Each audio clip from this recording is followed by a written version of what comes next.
안녕하세요. 7월 10일 토요일 한절 한 끼. 오늘은 출애굽기 37장 1절부터 16절까지의 말씀인데요.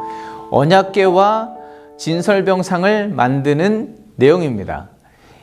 이미 지난 25장에서 이것을 만드는 방법을 소개하고 있는데 그 내용이 거의 흡사해서 차이점을 찾기 힘들 정도입니다. 그래도 무언가 다른 점이 있지 않을까요? 1절과 2절 말씀 보겠습니다.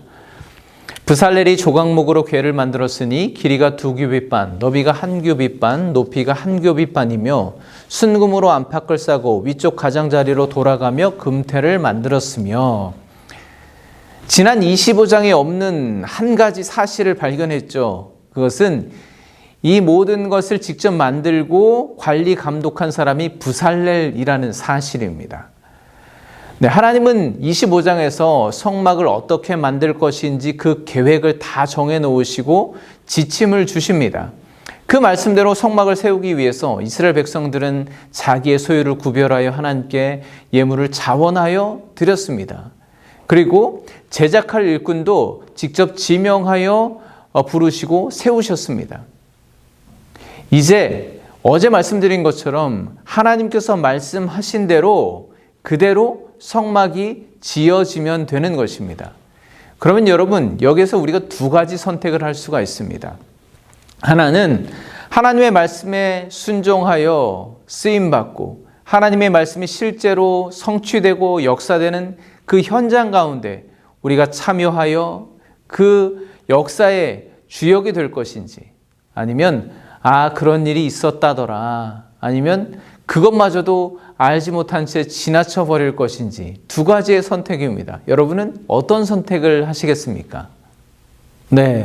브살렐이 언약궤를 조각목으로 만드는데요. 지난번에 보여드렸던 사진, 조각목이 이렇게 생겼습니다. 건조한 광야에서 살아가기 때문에 삐뚤빼뚤 열매도 없고 가시가 많은 나무입니다. 그런데 그 나무가 이렇게 화려한 언약궤로 만들어지게 되는 것이죠. 실제로 이 조각목 자체는 실생활에 그다지 유용한 나무가 되지 못합니다. 별로 쓸데가 없는 나무죠.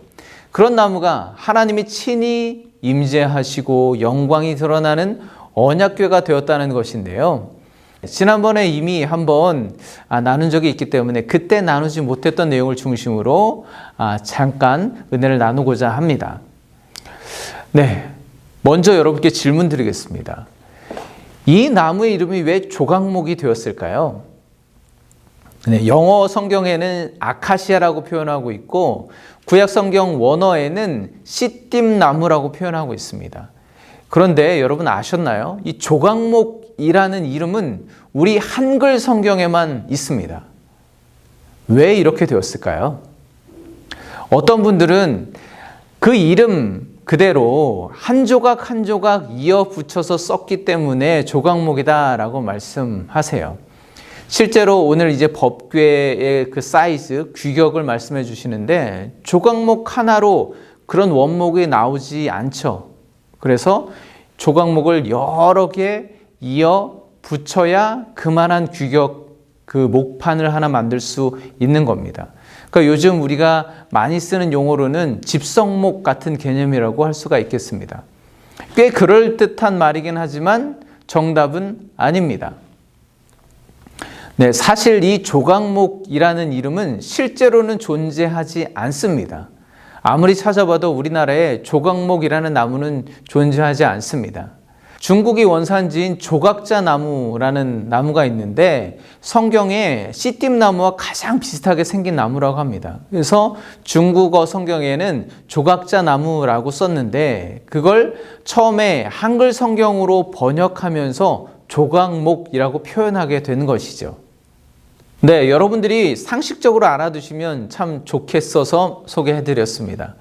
아무튼 그런데요, 하나님은 왜 이 언약궤를 비롯한 성막의 중요한 기구들을 조각목으로 만들라고 하셨을까요? 다른 큰 이유가 없습니다. 척박한 광야에서 그저 쉽게 볼 수 있는, 쉽게 구할 수 있는 나무이기 때문입니다. 출애굽한 이스라엘이 가나안 땅으로 들어가는 그 여정을 쭉 따라가 보면 제가 언뜻 생각해봐도 만날 수 있는, 접할 수 있는 나무가 그렇게 많지 않습니다. 예를 들자면 종려나무, 에셀나무, 씨팀나무, 즉 조각나무죠. 겨우 뭐 이 정도인데 다른 나무들은 목재로 쓸만하지 않고 겨우 이 씨팀나무, 조각나무만 쓸만한데 이것마저도 사실은 어떤 가구나 기구를 만들기에는 적절하지 못한 나무입니다. 조각목은 다루기가 매우 까다롭고 어려운 나무라고 그럽니다. 척박하고 건조한 땅에서 살기 때문에 수분이 거의 없어서 상당히 딱딱하다고 그래요. 오죽하면 벌레도 먹지 않는다고 그럽니다. 그런데 게다가 옹이도 많고 가시도 많다고 그럽니다. 볼품이 없으면 부드럽기라도 해야 깎고 다듬어서 예쁘게 만들 텐데 그러지도 않다는 거죠. 당시의 도구로는 다루기가 아주 쉽지 않은 목재에 속한다는 거죠. 그런데 부살렐은 하나님의 말씀에 순종해서 가시를 다 떼어내고 껍질을 벗기고 옹이도 다 없애고 오랜 시간 건조한 후에 일정한 규격으로 다듬어서 이제 언약궤를 만들 만한 목판으로 만든 겁니다. 그래서 이제 궤를 만들게 되죠. 거기에다가 마지막으로 안팎을 순금으로 싸서 하나님이 임재하시고 하나님의 영광이 드러나는 언약궤가 비로소 만들어지게 되는 것입니다. 저는 이렇게 어려운 과정을 상상하면서 이 조각목이 바로 나와 같구나, 내가 조각목과 같구나 라는 묵상을 해보게 되었습니다. 어쩌면 세상에서 버려진 것 같은 나무와 같은 나, 그리고 세상의 환영도 인정도 관심도 받지 못하는 나이지만 하나님께서는 그런 조각목과 같은 나를 눈여겨보셨다는 거죠. 그리고 당신이 임하실 거룩한 성전으로 세워가신다는 것입니다.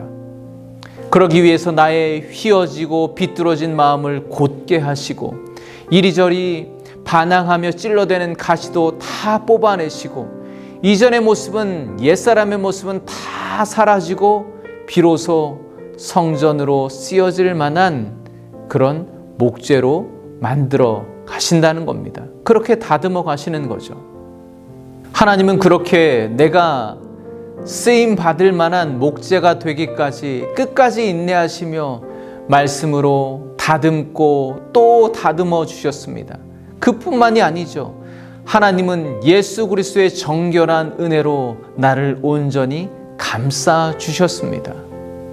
하나님은 우리를 그렇게 친히 거하시고 영광을 드러내실 언약궤로 성전으로 세워 가십니다.